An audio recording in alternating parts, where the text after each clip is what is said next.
Voilà, nous sommes de retour dans la partie customisation pour continuer un petit peu. Donc, dans le dernier épisode, j'avais commencé à customiser mes mallettes 35-35 et j'ai continué avec les mallettes 20 cm, les 24,5 aussi. Et il y a des choses que je vais quand même laisser en gris, tout simplement parce que il faut un petit peu que je montre les produits dans leur couleur de base, originale. Donc voilà, donc j'ai laissé des choses en gris, mais j'ai fait des codes couleurs pour que je puisse un petit peu m'en sortir. Donc je vous avais montré les papiers de collection que j'avais fait avec la teinture cuivre. J'ai fait toute la partie stock en bleu aussi de mes mallettes pour faire un rappel. Donc là, je vais vous montrer.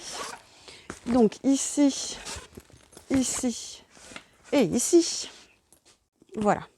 Donc ici, je range dans les mallettes mes papiers dans la 24,5, dans la carré 24,5 et dans la carré 20 cm. Donc je vais les ouvrir pour vous montrer un petit peu à quoi ça ressemble.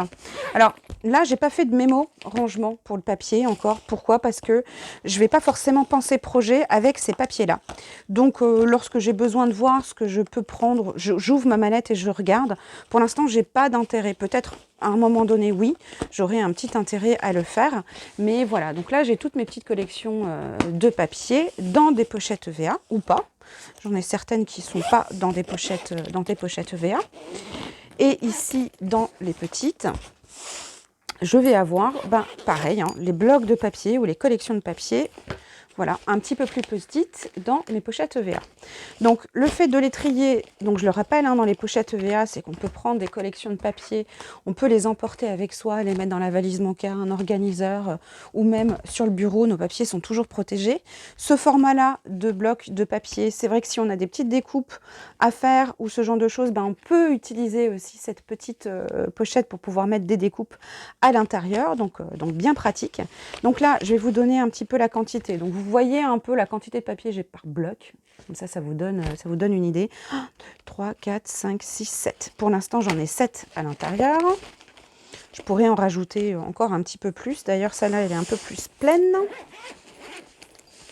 J'ai aussi, voilà, des petites pochettes qui sont, parce que j'ai utilisé, voilà, une collection. Donc, j'ai une pochette vide qui me sert lorsque j'ai du nouveau papier qui arrive. Et là, c'est pareil, j'ai toutes des collections de papier. Donc, je vous montre aussi. Là, il y en a beaucoup plus, hein, dans celle-ci. Beaucoup plus que dans celle-là. Donc, vous voyez, ça dépend aussi des collections de papier que vous avez. Donc, 1, 2, 3, 4, 5, 6, 7, 8.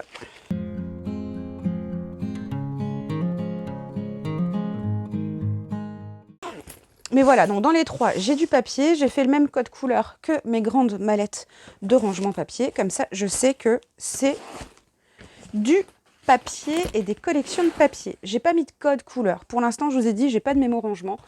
Donc, je vais les repérer et je vais leur donner une couleur par contre pour pouvoir, au cas où, si j'ai besoin de faire un mémo, que je puisse les retrouver. Je vais prendre le marron. Hop. Et donc là, je vais faire 1, 2. Ah, vous voyez pas très bien. 2. Là, je change de taille. Allez, je vais changer de couleur. Je vais mettre du rouge. Non, je mets du violet. Allez, hop. Non, le violet, je l'ai déjà pour les tampons. Ah non, c'est bon. Hop, je vais mettre la 1 ici. Donc ça, pour l'instant, ça ne me sert pas, ces codes, mais c'est au cas où. Donc j'aurais pu très bien les laisser en blanc aussi. Donc je peux les ranger, comme disait, à la verticale ou alors à l'horizontale aussi. Je peux les empiler en fonction de ce que l'on a comme place, mais c'est beaucoup moins pratique par contre que de les ranger de cette façon-là. Ces mallettes carrées, elles sont assez épaisses.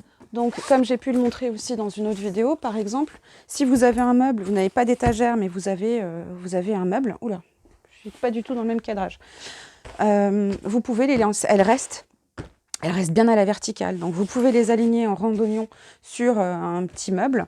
Voilà une façon aussi de pouvoir ranger vos clickbox ou autres que vous avez peut-être du mal à ranger dans vos étagères. Donc, ce que j'ai laissé en gris, mais que j'ai identifié par contre, pas par code, mais j'ai mis tout simplement ce qu'il y avait à l'intérieur. Donc là, on est sur les 24,5. Donc dans celle-ci, j'ai mis outils. Donc là, je sais je sais que j'ai mes plaques pour ma Big Shot. Je vais avoir mon outil de découpe pour faire mes ronds, mes règles carrées, etc. Voilà, tous les petits outils qui sont un peu difficiles à ranger, je les ai mis là. Et lorsque j'en ai besoin, je prends ma mallette. Ici, c'est mon tissu. Donc là, par exemple, pour l'album que je suis en train de réaliser, j'avais une chute. Voilà. J'ai des chutes de tissu. Donc là, j'ai utilisé une pochette à l'intérieur. Pas besoin pour les autres coupons qui sont entiers. Mais là, j'ai anticipé, j'ai mis une pochette EVA parce que j'ai des petites chutes et j'ai pas envie qu'à bout d'un moment, ça devienne le bazar dans ma mallette. Donc, j'ai mis une pochette EVA à l'intérieur. Et ça, c'est les 21 cm. Et là, j'ai tout simplement mis tissu. J'ai pas fait de mémo tissu non plus. Parce que tout simplement lorsque le coupon j'utilise, il n'y en a plus. Donc je vois pas l'intérêt de faire un mémo pour référencer mon tissu. Lorsque j'en ai besoin, je prends ma mallette et je regarde à l'intérieur. Ensuite ici, celle-ci, ça c'est mes mallettes où j'ai mes tampons A4. Donc celles-ci, je les ai faites violettes aussi. Bien sûr, j'ai des fiches pour ce matériel-là. J'ai identifié sur mes fiches si elles sont dans M1 ou si elles sont dans M2. Et à ce moment-là, je prends la mallette en conséquence lorsque j'ai envie d'utiliser un tampon. Je le rappelle, si vous avez envie d'utiliser un tampon A4, vous regardez dans vos organiseurs et vous choisissez votre tampon en regardant les fiches sur vos organiseurs. Vous n'ouvrez pas vos rangements, vous n'avez pas à prendre vos rangements. Là, vous allez dans vos rangements lorsque vous avez décidé ce que vous avez envie d'utiliser. Donc voilà, donc ça c'est des collections de papier, de tampons A4, voilà, que je range dans les mallettes. Là j'en ai une encore à disposition, je vais les mettre au-dessus d'ailleurs. Hop, ici. Alors on les range, je le rappelle, je garde le packaging ici qui est bien protégé pour savoir ce qu'il y a à l'intérieur.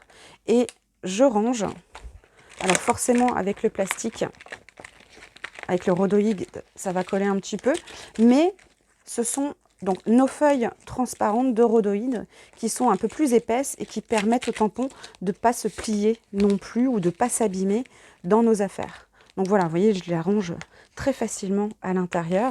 Et puis, ça permet aussi de ne pas avoir des transparents qui roulent aussi, qui sont pénibles à ranger au bout d'un moment.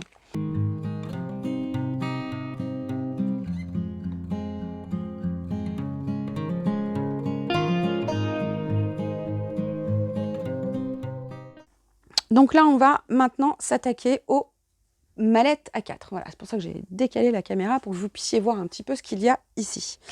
Alors, ici, j'ai dans les nouvelles mallettes rectangles, ici, je vais avoir mes chutes de papier.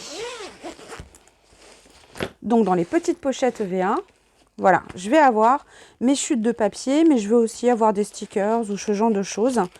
Voilà, je les stocke ici. Elles sont plus faciles à prendre en main. Lorsque je sais que je n'ai pas besoin d'une collection complète, je vais dans cette mallette, ou plusieurs, hein.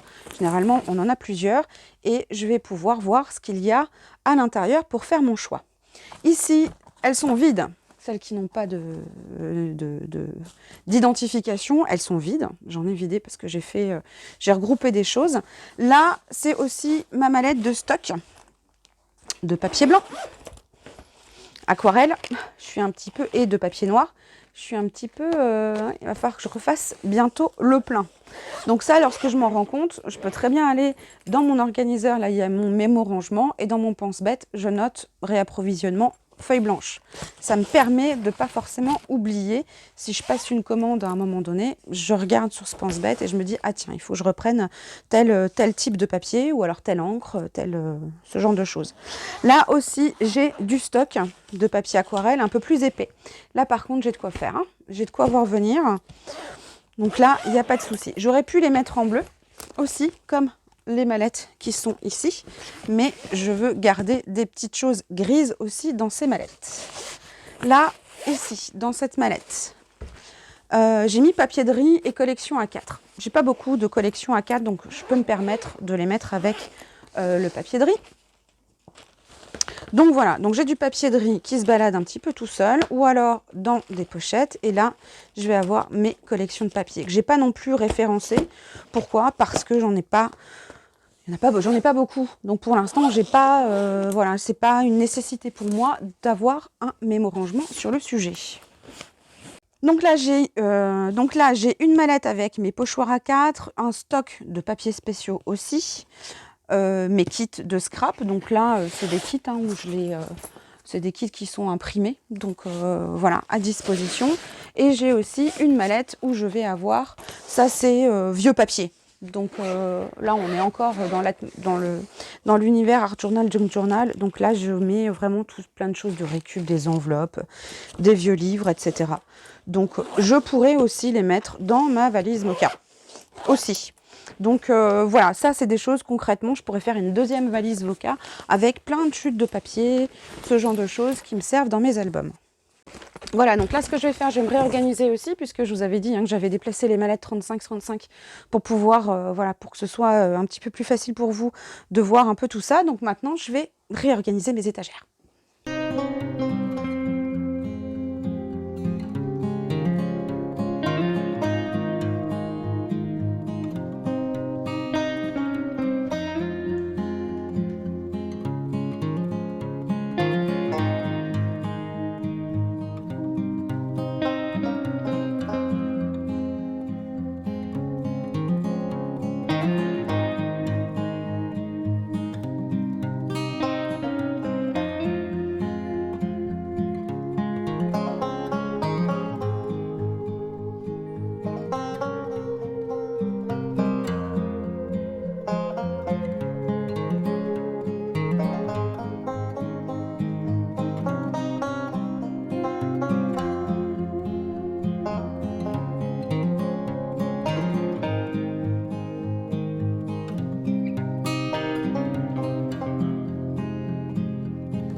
Voilà, donc pour l'instant, je vais laisser comme ça.